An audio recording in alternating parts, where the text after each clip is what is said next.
పై వరకు కూడా చూడండి ఈ విధంగా ఉంటుంది మొత్తం లిఫ్ట్ ఫెసిలిటీ. మీకు పైనుంచి కూడా చూపెడతాను ఏ విధంగా ఉంది. ఇంకా కింద వచ్చేసి మనకి ఇక్కడ ఒక బెడ్రూమ్ అనేది కూడా ప్రొవైడ్ చేశారనమాట. ఇది వచ్చేసి ఇక్కడ మనకు ఒక bedroom and with attached washroom ఉండే విధంగా మనకి ఇక్కడ బెడ్రూమ్ అయితే ప్రొవైడ్ చేశారనమాట. ఇంకా ఇక్కడ చూపెడతానండి ఏ విధంగా ఉంటుందో. ఇటు కనుక చూసుకున్నట్టయితే మనకి ఇక్కడ స్టెయిర్ కేస్ ఇచ్చారు. అండ్ అంతేకాకుండా ఇక్కడ కనుక చూసుకున్నట్టయితే కిచెన్ అనమాట.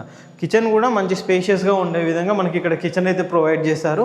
ఈ విధంగా మనకు ఇటువైపు చూస్తున్నారు కదా, ఈ విధంగా ఉంటుంది. మనకి ఇన్సైడ్ ఇంకా వర్క్స్ అవన్నీ కంప్లీట్ అయిపోయాక ఇంటీరియర్ తోటి కిచెన్ కూడా సూపర్గా అనిపిస్తుంది. మన స్టెయిర్ కేస్ పైన కూడా మంచి మార్బుల్స్ అవన్నీ ఉండే విధంగా ఇచ్చారు. ఇటు చుట్టూ కూడా చూసుకున్నట్టయితే మంచి గ్లాస్ అవన్నీ ఉండే విధంగా చాలా నీట్గా ఉండే విధంగా మనకి కమ్యూనిటీ అయితే కన్స్ట్రక్షన్ చేశారనమాట. మనకి ఇంకా ఇది వచ్చేసి మనకి ఫస్ట్ ఫ్లోర్ అండి. ఫస్ట్ ఫ్లోర్లో కనుక చూసుకున్నట్టయితే ఈ విధంగా చాలా స్పేషియస్గా ఇదైతే ఇచ్చారు. ఇక్కడ చిన్న హాల్ లాంటి సెటప్ అయితే పెట్టుకోవచ్చు. మాస్టర్ బెడ్రూమ్లో కూడా ఈ విధంగా చాలా స్పేషియస్గా కబోర్డ్ అవి అండ్ ఇటు వాష్రూమ్ కూడా ఉండే విధంగా ఇక్కడ మనకైతే ప్రొవైడ్ చేశారనమాట. ఇంకొక మాస్టర్ బెడ్రూమ్ చూపెడతానండి ఏ విధంగా ఉంటుందో ఏంటో. ఇది వచ్చేసి మీకు ఇంత ముందుగా చూపెట్టేట్టుగా హాల్తో పాటు ఇటువైపు కూడా ఇంకో బెడ్రూమ్ అనేది ప్రొవైడ్ చేశారనమాట.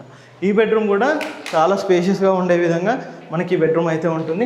ఇటు కూడా చూసుకోవచ్చు ఈ విధంగా ఉంటుందన్నమాట. చాలా స్పేషియస్గా విత్ అటాచ్డ్ వాష్రూమ్ ఉండే విధంగా మనకి బెడ్రూమ్ అనేది కూడా మనకి ఇక్కడ ప్రొవైడ్ చేశారు. ఈ బెడ్రూమ్ కనెక్టివిటీ ఉండే విధంగా ఇటువైపు మనకు బాల్కనీ అనేది ఇచ్చారు.